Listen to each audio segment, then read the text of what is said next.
All right, our next presenter is Mandy Tribe, Educational Consultant for Children's Hospital of the King's Daughters, or CHKD.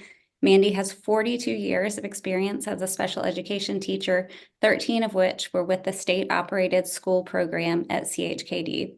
Mandy will share about the cognitive challenges of childhood cancer survivors and how to recognize when a child may be experiencing this late effect. Welcome, Mandy. Thank you, Susan. Good morning, everyone. As Susan mentioned, I am, there we go, an educational consultant. We are a rare breed in the area of education. We are scattered around the country in various hospitals. Here in the Commonwealth of Virginia, there are more of us since, I'm going to do a little plug here for ASK, since ASK did get the funding to have more educational consultants in different facilities across the Commonwealth. A little bit about my background. I got my undergraduate degree in special education at the University of Birmingham. That would be in England, not Birmingham, Alabama. And my master's degree at George Washington University in secondary education transition with a concentration in brain injury. I'm actually a certified brain injury specialist through the Brain Injury Association of America also. Just a little bit about Children's Hospital of the King's Daughters. We are the only freestanding children's hospital in the Commonwealth, and the clinic where we serve our patients who are diagnosed with cancer is actually referred to as the Children's Bleeding Disorder and Cancer Center, Children's Cancer and Bleeding Disorder Center. We have over 500 cancer patients. We have about 60 patients diagnosed annually, and there are approximately 250 patients in our intact clinic. That is either can be referred to as our late effects or survivorship clinic. And intact actually stands for individuals thriving after cancer treatment. I do want to make a little comment. I don't have a lot of information on my slides. They're quite clean. I don't like a lot of clutter. So if you miss anything, if I speak too quickly or you don't understand the accent going on here, just please let us know in the chat box, and I can just rephrase or repeat what I said. And I'm always willing to share extra resources after we're done today. There will be times for questions at the end. Feel free to ask as we go along. I have no problem pausing just to respond and chat as we go along. So starting off with the risk factors for cognitive late effects in our patients. There are some treatments for pediatric cancer that can increase the risk of cognitive late effects, which are basically problems in how a child or even adults, how they think, how they learn, how they plan, how they solve problems. These late effects, these cognitive effects, can be mild or severe. There is a continuum of problems here. And they may be temporary or, unfortunately, may be permanent in some of our patients. Brain surgery obviously can have a significant impact to learning.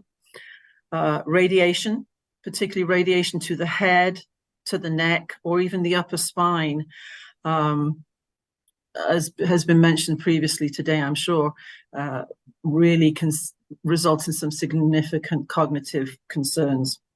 We also have certain chemotherapy medicines that are administered to our children that pile on the concerns that we have with learning.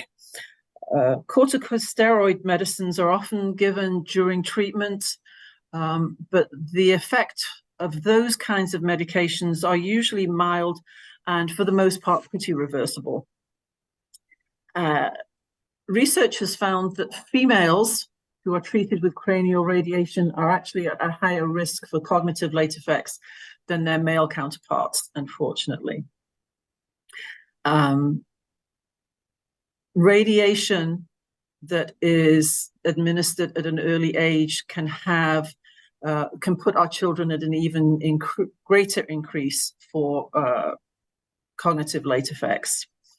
And this is because normal brain cells are growing really quickly, as we all know, in those first few years of life. And that puts them very much at risk and very sensitive to the radiation that will be administered to them. Physicians really try to avoid using radiation therapy to the head or spine in children younger than 3 years of age to limit that damage that might affect brain development. Even in older children, we see that radiation can cause some learning problems as they age and progress. Obviously, our physicians are trying to use as little radiation as possible when they're coming up with the treatment plan for our patients, but the needs of the child and the diagnosis and the prognosis obviously have to be balanced with the risk of the cancer growing or returning. So radiation therapy may have to be used as a life-saving treatment in some cases. So on my slide, I have something that says ITMTX. That actually stands for intrathecal methotrexate. And Evelyn mentioned that in her presentation a few minutes ago. Methotrexate is a chemotherapy that is used for various types of cancer, such as acute lymphoblastic leukemia, brain tumors, non-Hodgkin lymphoma, osteosarcoma. IT stands for intrathecal. That is when medication is basically injected into the central nervous system, and it does travel up to the brain. Now, there is something called a blood-brain barrier that is intended to stop toxins from crossing into the brain and having an impact on the brain's ability to function. Methotrexate doesn't care about that. It will cross the blood-brain barrier, and that is one of the red flags that we have for monitoring our children as we continue to see them in our late effects clinic. If they had one of the big red flags, if they've had intrathecal methotrexate. Another treatment that puts students at risk for learning difficulties later on is bone marrow transplant. This is a significant treatment when sometimes children may have relapsed or they have a certain type of cancer. Another big red flag for keeping an eye on our children's educational progress. So any and all of these treatments can interfere with the white matter development, generally in the frontal lobe. And we all know as educators, the frontal lobe is so important for learning and planning and inhibition control. So when that white matter is has been impacted, then we have these cognitive impairments that can become more noticeable over time as that frontal lobe grows. It can also impact some of the gray matter in certain brain regions, such as the hippocampus, which is a structure involved in memory formation, and that is particularly sensitive to cranial radiation. Survivors can also develop other chronic health conditions, such as heart, lung, or endocrine disease, and those types of late effects can also put the patients at risk for cognitive problems. Overall, the intensity, such as the dose and the treatment, the duration of treatment, and any medical complications such as stroke, hydrocephalus, infections, or seizures add to the significant risk factors for cognitive late effects. We also have other treatment-related factors that can impact cognitive functioning indirectly. These can be things such as hearing or vision. In fact, there is another chemotherapy medication called cisplatin that can cause hearing problems. So we have to monitor our patients' hearing abilities with audiograms on a regular basis to check on their hearing.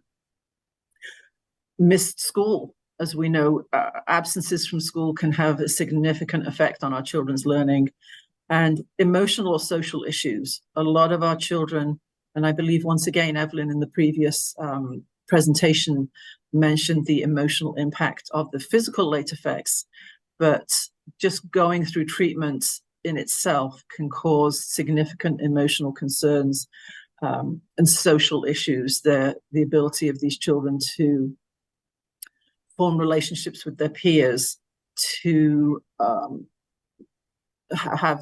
maintain appropriate relationships with their family also. So all of these things, as we know, can impact learning. So recognizing cognitive late effects. It's not that easy, unfortunately. They usually show up within a few years of treatment. However, they can show up 10 years or more after treatment has ended. And that can really complicate matters as an educator as to figuring out what's going on with your student. I frequently will have parents call me and tell me that the schools are not aware of the late effects of their cancer treatment. The parents will try to explain to the counselor or the teacher or the administrator and say, well, my child is a cancer survivor.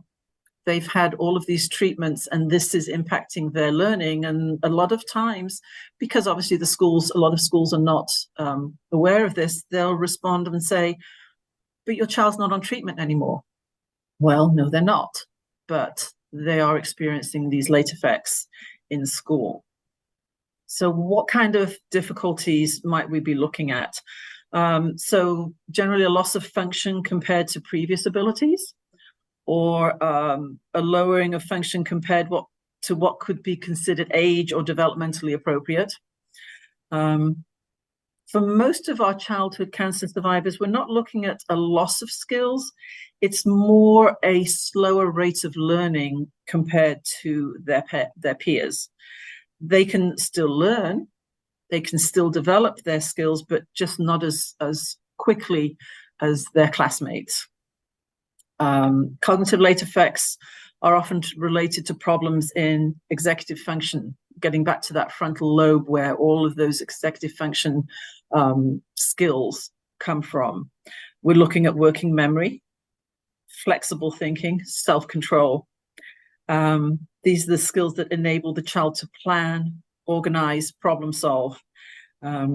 We see a lot of deficits in attention, processing speed, and the ability to organize and complete tasks. The American Cancer Society notes that nearly any area of brain development can be affected by cognitive late effects. It's interesting that nonverbal skills in math are more likely to be affected than language skills like reading or spelling, but it's not exclusive of those skills. We do see that problems might become more noticeable during key times of academic transition, starting kindergarten, moving from elementary to middle school to high school, even high school to college. As children mature, we as educators and parents, even grandparents, we expect our children to become more and more independent in their organization, applied learning. But children with these cognitive impairments, it gets more and more difficult for them. The increasing demands become harder to manage. We expect them to be more independent, like I said, and we look at them and say, well, you're in high school now. You should be able to do A, B, and C. And it's just not possible for them to complete those kinds of, or meet those kinds of expectations. As I said earlier, it can be difficult to identify these kinds of late effects, particularly in adolescence. Very often, these kinds of difficulties are put down to typical teenage behavior. Well, she's just not paying attention. He's distracted by other things. He's lazy. She doesn't really want to apply herself. I have a whole list here that I can go through of things that are maybe red flags. We have organization, completing tasks, staying focused, lack of long-term concentration, frustration with school, planning, impulsivity, learning slower than their peers, loss of interest, school-related anxiety. Very often we try to figure out, well, why is this child having anxiety in school? Is something wrong with going on in the family? Did they not make the soccer team or the dance team? It may be because they are a childhood cancer survivor. General delays in reaching developmental milestones. Sometimes we see a lowering of IQ scores.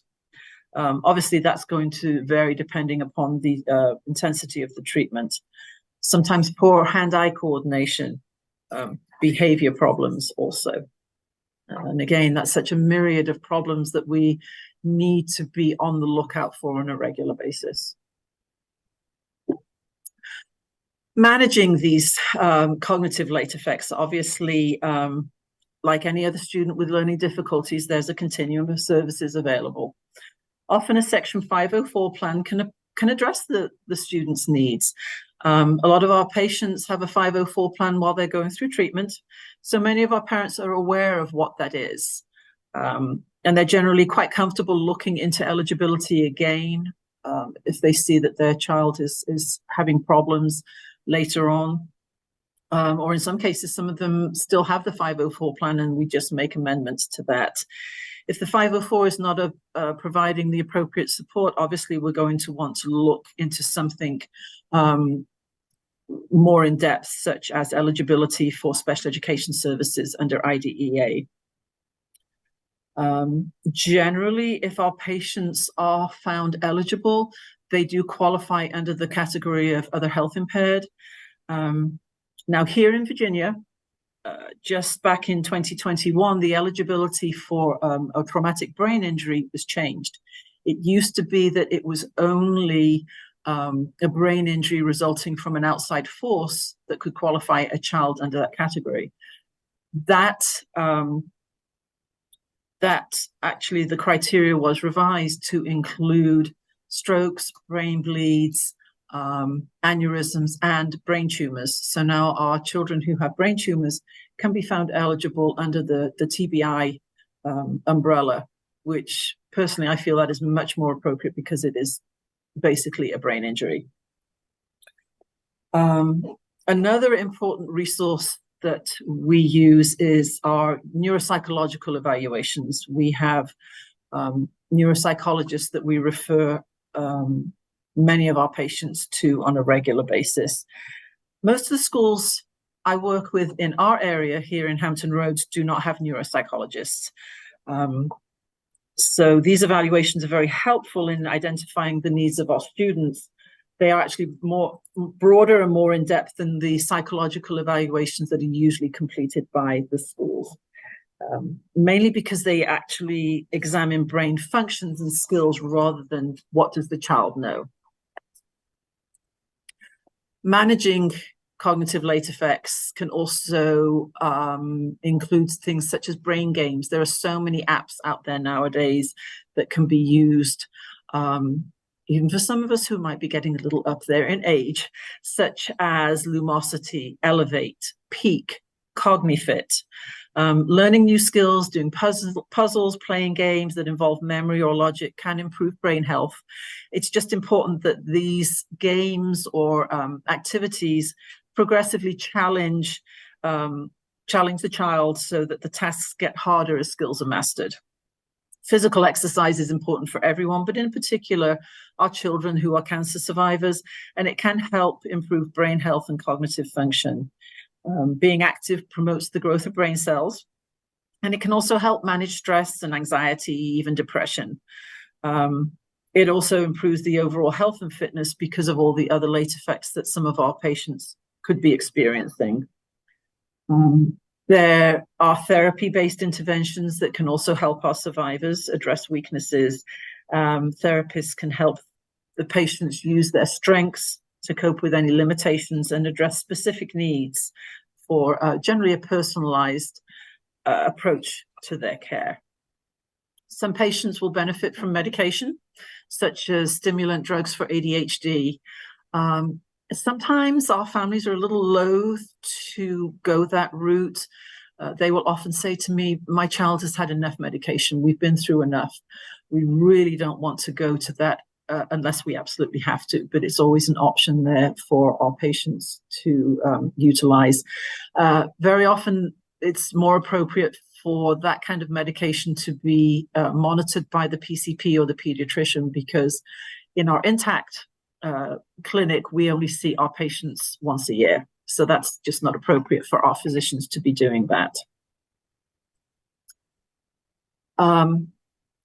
So basically, some takeaways for how to support your childhood cancer survivors in the classroom. It is so important to have documentation somewhere in the child's records. As I mentioned at the beginning of the presentation, these late effects can show up so many years later.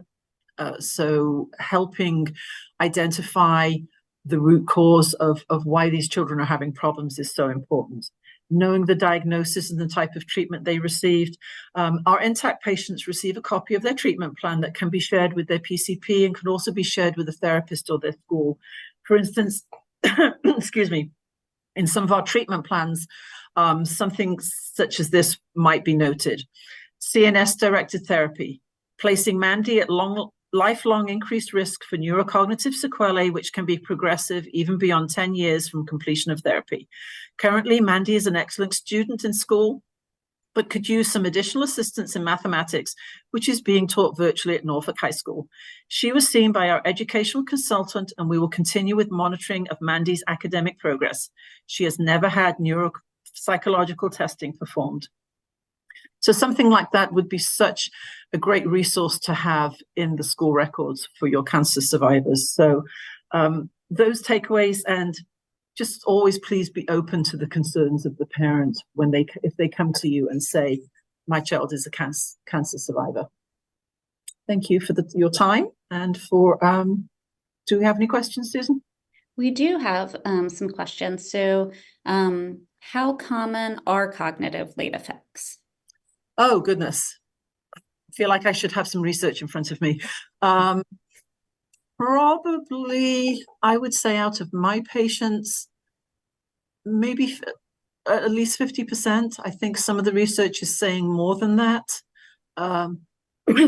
As treatment is becoming more targeted to our patients, I know they're trying to provide less and less treatment that is going to cause cognitive late effects.